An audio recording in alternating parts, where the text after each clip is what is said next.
Ito yung sunod, mga kababayan. Ngayon, mga kababayan, ito na ang kinabahala ni Sara Duterte. Ano ba yan, Ken, yung kinabahala ni Sara? Ito po ngayon, mga kababayan, ang kinakabahala ni Sara Duterte dahil ang mga Gen Z, millennials, kabataan, nagdeklara na ang susuportahan nilang presidente sa 2028 ay si Risa Hontiveros. Nako, mga kababayan, alam nyo naman mga kababayan na ah, hinamon nga ni Basketi noon, malakas lang daw ang kakamping o liberal politician sa kabataan. Si Sara daw malakas sa mga matatanda. Ang problema, saang mga matatanda ba yan? Kung Mindanao, yes. Pero pag Visayas, Luzon, walang kay Sara dyan na matanda. Ngayon, mga kababayan, ngayon mga kababayan, ang mangyari dyan, no? Nagdeklara na ang millennials, kabataan, Gen Z na si Risa ang suportahan, tatagilid talaga si Sara dyan. Bakit? Kasi according sa Philippine statistic, mas maraming kabataang butante kaysa sa mga matatanda. So mahirapan talaga si Sara. Sa totoo lang, maliban sa mga kabataan sa bukid, sa probinsya. Marami kasing mga kabataan sa probinsya na nakikinig sa radyo, nakikinig sa TV, tapos ang nilagay, puro lang DDS ang pinapakinggan. Ayaw lang makinig sa ABS, GMA, TV5 kasi bias daw. Ang pinapakinggan nila, SMNI. Oo, kasi yun daw ang totoong naghatid ng balita, luso. Eto, pakinggan natin mga kababayan. A movement called Risa Na 2028 was launched today in support of the possible presidential run of Senator Risa Hontiveros. The push is from Akbayan, Magdalo, and other groups made up of women, youth, and labor. At the UP Bahay alumni earlier today, a signature wall stood to prompt Hontiveros to take a shot at the top post. Hontiveros has yet to declare, but she has since said she is open to the idea of being standard bearer for the traditional opposition. And one staunch supporter of Risa is with us tonight. Welcome to the big story, former Senator Sani Trillanes. Ayan na. Yes, good evening, Mrs. Good evening. Explain to us why you think Risa is the best candidate for 2028. Una po muna, no? I think kailangan munang ma-explain kung bakit ni-launch itong Risa na movement at this time. So ang kwan po is napapanahon na magkaroon ng isang pinuno yung middle forces kasi ngayon parang orphan, ano? Kasi si Mayor Lenny decided na talaga mag full-time na siya doon sa Naga. So wala mo yung namumuno. So ito na ngayon ang reason. Tapos in light of what's happening right now in the Senate, as impeachment, kailangan talagang may gumagabay dito sa mga middle forces na ito. Then pangalawa, ito nga, yung 2028. Kasi yung preparation should start early kasi nung last time it did not work at sila Sara nagsimula na, so kailangan magsimula na rin. Now si Risa, aside do sa kanyang qualifications na alam naman natin na talagang nag-excel siya in her previous mga professions, education and background. Then, yung kanyang pinakita ng pakikipaglaban para sa iba't ibang interest ng mamamayan. So, actually, ganito yan mga kababayan. Tama yung mga sinasabi ni Sentry. Ngayon, para sa akin, ganito yan sa ngayon kasi, yung mga butante ni Mama Leni Robredo, alam naman kasi natin, alam nila na mga kakamping, dilawan, liberals, no, at sa mga lahat ng mga grupo ng opposition, alam nila na hindi tatakbo si Leni Robredo. So, syempre, itong grupo ng oposisyon, hahanap ng manok yan. Ngayon, ganito yan. So, si Risa hindi pa nagdeklara pero yung nakabataan nagdeklara na. So, sige, sabihin natin. Number 1 si Sara sa survey. Ngayon, hindi pa nag-declared si Risa. Pag nag-declared si Risa, mahahati yung number 1 na yan. Bakit? Yung support ni Leni Robredo, makukuha lahat ni Risa yan.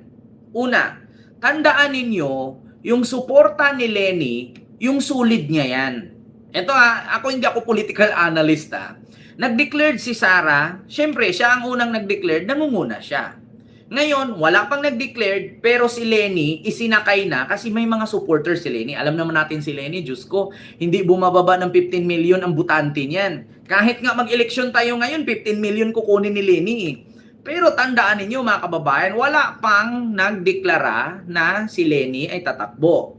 So yung mga supporter niyang solid 15 million plus, nagsuporta pa rin kay Leni. Ngayon, tandaan ninyo, yung mga sumuporta kay Leni ngayon, na kinumpare si Leni kay Sara, ganito si Sara kalahati si Leni.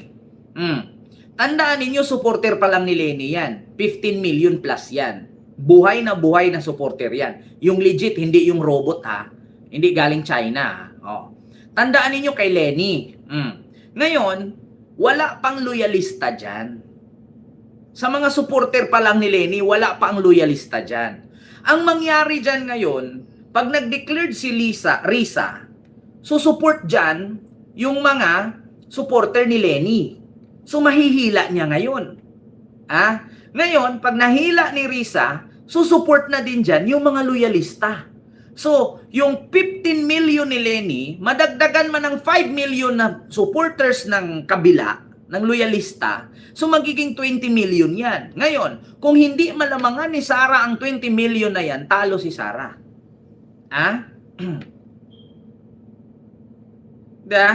Talo talaga si Sara. Maniwala kayo sa akin. Yung mga nag-compare kay Leni ngayon, wala pang loyalista dyan. Kasi alam nyo kung bakit? Si Leni kasi, alam nyo na may mga loyalista dyan na hindi gusto si Leni. Kasi sa ginawa niya kay PBBM noon. Pero, mga kababayan, yung mga nag-support kay Leni ngayon, yan yung mga solid 15 million plus niya. Wala pang loyalista dyan. Tandaan ninyo, kung noon si Sara bumoto ng 32 million, bawas mo yung kalahati, 15 million doon loyalista. 15 million na lang yung sulit niya. Ang tanong kung meron pa. Sa 32 million, ibawas mo yung 15 million doon, hati sila ni PBBM. Sige, ibawas mo yung 15 million loyalista. Paano yung 15 million ni Leni? Pag nabawas yung 32 million ni Sara, mabawasan ng kalahati yun, lilipat kay Risa yan. Maniwala kayo sa akin mga kababayan. Wag lang sana na may mag-declared na lalaking politician na mas malakas kay Risa, matatalo si Risa. Tandaan nyo mga kababayan, pag nag-declared si Sara, taas siya ngayon, siya pa lang Pag nag-declared si Lisa, tapos, pag nag-declared si Risa, tapos biglang may mag-declared na lalaking mas malakas pa kay Risa, doon hihigop lahat yan. Si Sara matatalo yan. Si Risa matatalo yan. Lilipat lahat yan doon Wag lang sanang si Risa traidorin ng kapwa niya liberal na tatakbo rin. Hindi ko matatawag na traidor. Wag sanang may kakalaban sa kanya na kapwa niya liberal na malakas kanya. Kasi bakit? Makukuha lahat yung kay Risa Mapupunta sa lalaki. Kasi bakit mga kababayan? Ang kailangan kasi ng tao ngayon, ng mga Pilipino, lalaki. Lalaki. Wag lang sana na may tatakbong lalaki na malakas. Kasi mahihila yung kay Risa, mapupunta yan dun. Si Sara, wala na pag-asa yan. Wala kay sa akin. Ayaw ko maghamon Kasi bakit? Pag ako pa naman naghamon, mga kababayan, kung si Sara at si Risa lang talaga ang maglaban, mananalo si Risa. Talo talaga si Sara. Pero pag may lumabas na lalaki, mawawala yan dalawa. Maniwala kay sa akin. Mark my word. Mawawala ang babae. Yung dalawa, ihigupin ng lalaki lahat yan. 'di ba? Oo. Lalaki ang kailangan, mga kababayan. Mas marami kasing buboto pag lalaki ang presidente. Yung kaya nga sa ngayon si Risa hindi pa na-declared. Pero kung buo na talaga, alam nyo, si Rapi Tulfo, delikado yan. Pag nagdeklara si Rapi Tulfo, mawawala si Sara at si Risa niyan. Mawawala. Hindi nyo napansin ngayon ang mga Tulfo biglang... Tapos, napansin nyo mga Tulfo tinitira ng mga DDS? Kasi humahabol si Tulfo eh. Alam nyo, pagdating kasi sa grupo ng mga DDS, marami tayong mata dyan. Alam nila na si Leni, hindi tatakbo si Leni. Alam nila na si Risa, kaya-kaya lang nila yan. Kasi nga, kadalasan na kasi sa mga butante, mga tanga. Kung babae lang din naman ang maglabanan, si Risa at si Sara, mas piliin ko si Risa. Bakit? Pagdating kay Risa, lumalaban. Ha? Kahit sabi, tignan nyo, ilang beses siya minalit ni Marcoleta, pero lumalaban siya. Si Sara, wala kang asahan dyan, Diyos ko. Ano asahan mo kay Sara? Ngayon pa nga lang, nasa panahon tayo ng crisis sa langis, ano mo natulong ni Sara? Anong naitulong ni Sara? Kung hindi mag-travel, tapos magbibigay ng advice para daw hindi mo gumamit ng enerhiya, wag magbisikleta. Ha? Tapos tanungin mo anong kwento ng pandesal. Ang pandesal hindi ordinaryong palaman. Putang ina. Paano mo yan? Anong aasahan mo dyan? Di ba? Anong aasahan mo sa mga ganyang tao? Kaya nga sabi ko sa inyo mga kababayan, tama lang na si Risa Hontiveros hindi siya mag-declared. Maaga pa. Tsaka na kayo mag-declared mga 2027 katapusan. 2027 December. Para, or hindi kaya mga kalahati, mga 2027 May. May 2027. Diyan kayo magdeklara mga bandang yan. Pero pag ngayon maaga, mahirap eh. Pag merong lalaki biglang susulpot yan, alam nyo mga kababayan, every day, another day. Yeah? Every day, another day. Ngayon nga, hindi natin inaasahan na magkakaganyan sa Senado eh. Sunod ng gulo sa Senado, ano na naman? Hindi nga natin inaasahan na makulong si Digong sa sobrang kalakas niya, di ba? Ako, si Rodrigo Roa Duterte. Hindi nga natin inaasahan, makulong na. Doon lang pala siya mabulok eh. Kaya marami pang mangyari, mga kababayan. Every day is another day. Di ba? Marami pang mangyayari dyan. Biruin nyo si Digong kung gaano ka-powerful nun. Tapos magulat tayo. Isakay lang pala siya ng private plane, tapos makulong lang din pala siya, tinamang kakauwi. Di ba? Katotoo lang mga kababayan, wag tayong, isipin mo, future. Wag mong isipin yung ngayon, yung sunod. Kasi ganito mga kababayan, sa mga pangyayari kasi, ngayon, gulo sa Senado. Pagkatapos ng gulo sa Senado na yan, syempre dadamputin itong mga kalaban. Hindi natin lubos, baka malay natin, after next year, biglang mag-martial law, biglang magkagulo, hindi natin alam. Kasi bakit? Pagka ang bobo, nagsama-sama yan, pag ang bobo nagsama-sama yan, makakabuo ng bagay yan na ikakapahamak ng sambayanan. Katulad yung ngayon, nagsama-sama lahat ng senador na bobo. Ano nangyari sa ating ekonomiya? Na dili-dili. Kasi pag ang bobo, magsama-sama yan, kakabuo ng ikakapahamak ng bayan yan eh. Tignan nyo, yung Itbulaga nga, sa sobrang tagal ng Itbulaga, magugulat ka si Raisa May umiiyak. Bakit? Isa kasi ako, number 1 kasi ako sa tatanggalin nila. Diba? Kita nyo dati yung chap-charap, narap yung cha-cha, chap-charap, tapos ngayon isa pala sa tatanggalin. Diba? Every day is another day. Hindi mo mahuhulaan. Nakikita nyo nga, may isang senador, grabe, sandamakmak na babae yung kasama na halos luluwa na yung suso.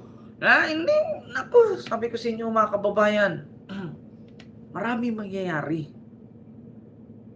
Kaya, 'di ba?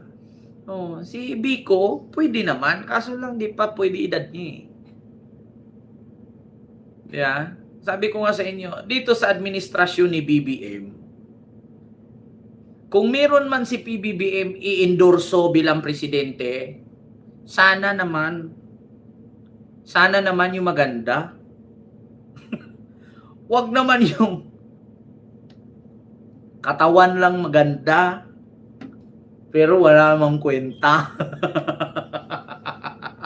Ito sad to say, wala akong pinangalanan na bato-bato sa langit matamaan. Matamaan tutulak ko. Oh, bato-bato sa langit, matamaan itutulak ko. 'Di ba? Yun mga kababayan. Kasi ako ramdam ko according nga yung nakausap kong politiko, pinuntahan ko. Sabi niya, alam ko si PBBM yung kanyang i-endorso, tatakbong presidente, si ano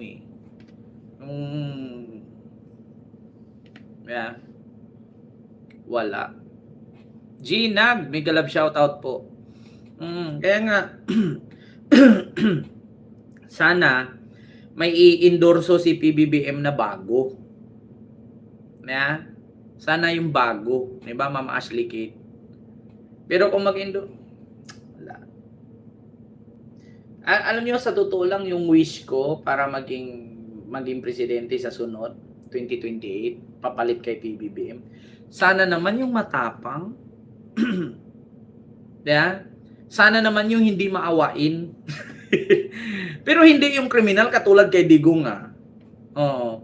Gusto ko yung matapang pag may problema. Hindi naman yung patayin. Kulong. Hindi yung patayin. Ayaw ko nung sobrang bait. Sinasaksak ka na sa likod. Awa ka pa rin. Aakbayan ka lang ng kapatid mo sa bayoko. Kahit natusok ka na, awa ka pa rin. Pero sa bagay, yan kasi ang kultura ng Pinoy. Yan ang kultura ng Pilipino. Jeep, nakabangga. Kahit mali na yung jeep na nakabangga, yun pa yung tinutulungan. Paano naman yung nabangga? Hindi tinulungan. Bakit? Kasi mayaman. O di nagmukha tuloy ngayon, yung nabangga nung jeep, ang mali. Yung nakabangga, ang kawawa. Di ba? Yan ang kultura ng Pinoy.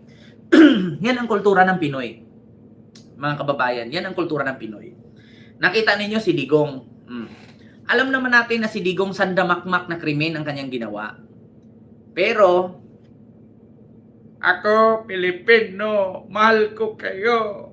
Dahil sa mga matalinghagang sinasabi, dahil sa mga pautot ni Duterte, nakulong na lahat-lahat, kawawa pa rin. Putang inang yan. Di ba? Yung jeep, nakabangga ng kotse. Yung kotse, nasira.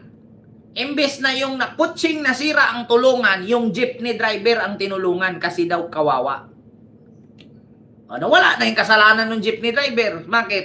Kasi imbes na tulungan ni Ibana Alawe, yung jeep, yung kotse na nabangga, magkano ba yun sir, bayaran ko na lang. Wala Ang tinulungan, yung jeepney driver, kaya lumaki ulo. Imbes na yung driver, manghingi ng tawad doon sa nabangga niya, siya patuloy ngayon ang nakahakot ng donation. Diba? Yan ang sakit ng mga Pilipino, mga kababayan.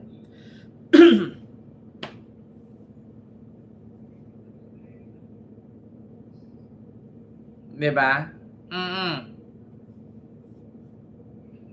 Actually, mga kababayan, para sa akin, pipilay talaga si Sara. Mapipilay siya dyan. Mapipilay siya dyan, mga kababayan. Bakit? Lahat ng kabataan nag-declared na Nagdeklara na ang kabataan. Susuporta sila kay Risa. Sa ngayon si Risa, wala pang declaration, hindi pa siya nag-declared. Pero sa ngayon, alam natin na Gen Z, millennial, kabataan, ayaw talaga kay Sara. So, Sabihin natin sa Gen Z, nasa mga 5 milyon din yan, mga kabataan. Sayang din yun. Kaya, sayang din yun. Malayo pa, mga kababayan, marami pang mangyari. Hindi nga natin alam, baka 2027 kulong na yun si Sara. Yeah. Hindi natin alam. Marami pa. Si Digong nga, di ba? Ulitin ko sa inyo. Si Digong, napaka-powerful, napaka-makapangyarihan. Yeah. Nakulong na eh. Kaya itong mga supporter ni Digong nagtatapang-tapangan. Si Digong nga nakulong, wala kayong nagawa. Si Digong nga na powerful, napakulong, kayo pa kaya. Yeah. Itong mga DDS, kailangan pakainin mo to ng ivermectin eh. Para mawala yung mga bulati sa utak nila. Yeah. Yung mga kuto, yung mga hila-hila, mga tapeworm. Yeah. Para mawala yung mga mikrobyo sa utak nila, ivermectin. Yeah. Oo. Para mawala yung mga kuto sa utak nila. Kasi, sabi ko nga sa inyo, kapag ang mga bobo magsama-sama, makakabuo ng bagay yan eh, kakapahamak natin bansa eh. Tingnan nyo, DDS senator, nagsama-sama sila, puro mga bobo. Ano nangyari? Hindi nagkandalitsi-letsi ating bansa ngayon. Dahil sa kaguluhan sa Senado. Kaya, kung puro matalino yan, meron bang ganyang gulo? Wala.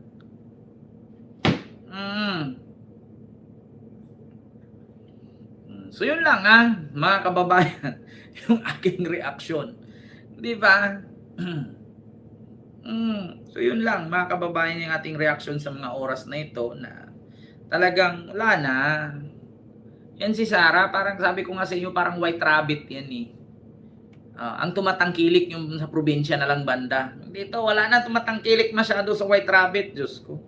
Bakit ka magawa white rabbit kung meron namang Max? Meron namang XO. Parang ano yan si Sara, parang Ovaltine. Bakit? Wala na Ovaltine ngayon. Milo na lang. Sa probinsya lang naman may Ovaltine. Parang mikmik ba? Alam mo yung mikmik, yung hinihigop-higop na gatas? Pag kamali ka ng higop, mauubo ka. Ganon, parang mikmik ba? Noong una, syempre, sikat-sikat pa kasi may mga endorsement. Ngayon kasi wala nag-endorse kay Sara, nabubuisit na. Diyos ko. Mahirap i-endorse yung sasabihin mong magaling na vice presidente. Tapos pag tinanong mo, paano siya naging magaling? Ano bang nagawa niya?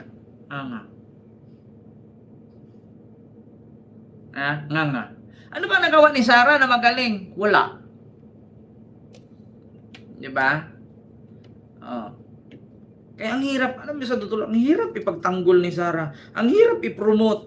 Kasi pag sinabi, si Sara Duterte ang makapagbabago ng Pilipinas, ano bang nagawa niya? Di ba wala? Mga DDS, ano ba nagawa ni Sara? Paki-comment ni isa lang, yung libro. Ay putang ina. Yung libro ba ni Sara, kung wala kang pera ngayon, pagbasa mo, kapera ka ba? Di ba? Ganun yun. DDS. Kung ang libro ni Sara ay ikakapagbago ng ating bansa, putang ina, wag sana magkaroon na mahulog sa kanal. Bakit? Yung libro na yan, pag naharang sa drainage yan, magkakaroon ng baha. Makakapinsala pa ng kapaligiran yung libro na yan. Ilang milyon ginastos niyan, tapos pag napunit yan, napunta sa kanal, nagbara. Bahain pa tayo niyan. Tapos magtanim ng kahoy. Asan yung kahoy tinanim niya? Napakinabangan ba? Alam niyo naman ang kahoy, pag tinanim niyo ngayon, after 10 years pa, bago mapakinabangan. Tapos ang tanong ngayon, yung tinanim ba niyang kahoy, may dahon pa? Baka nga nalata na yun kasi ang lakas ng ulan. Yung anak nga ni Bato, nagtanim sa parking lot. Do you think mabubuhay yun? Kainit-init nung gitna ng parking lot? Loso. Ano yun? Mga kababayan, tigil-tigilan nyo nga kami. Diba? Alam mo si Sara, parang ano yun eh, parang caviar. Alam mo yung caviar egg? Bakit mo nasabing caviar egg? Kaya mahal yun. Walang masyadong tumatangkili kasi sobrang mahal.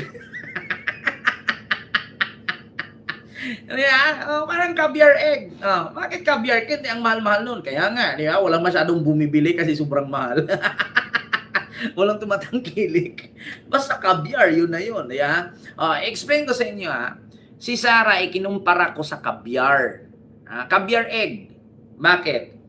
Kasi ang caviar egg, syempre mahal siya caviar egg. Pero hindi binibili. Bihira lang ang bumibili. Bakit? Sobrang mahal eh. Ganyan si Sara. Yung pangalan mo Duterte, pero walang may gusto sa'yo. Di ba? Duterte ka nga. Ang tanong, anong value? Di ba? Kung sa candy naman, White Rabbit. Siyempre, White Rabbit ka, candy. Ang tanong, hindi na tinatangkilik. Luma na eh. Pag sa mamahali naman, caviar egg. Bakit? Caviar ka nga, mahal ka. Ang tanong, may bumibili ba? Meron, paunti-unti lang. Kung kakain kayo ng caviar egg, manguha ka na lang ng itlog ng kuhol doon sa basakan, sa palayan. I-steam mo. Parang caviar na din yun. Di ba? Mga kababayan, manguha ka lang itlog kuhol sa palayan, i-steam mo. Caviar egg. Orange pa. Yung caviar itim eh. So yun lang mga kababayan, yung ating reaction, no? Hindi ko na masyadong habaan at tagalan. Maraming salamat po sa inyong lahat.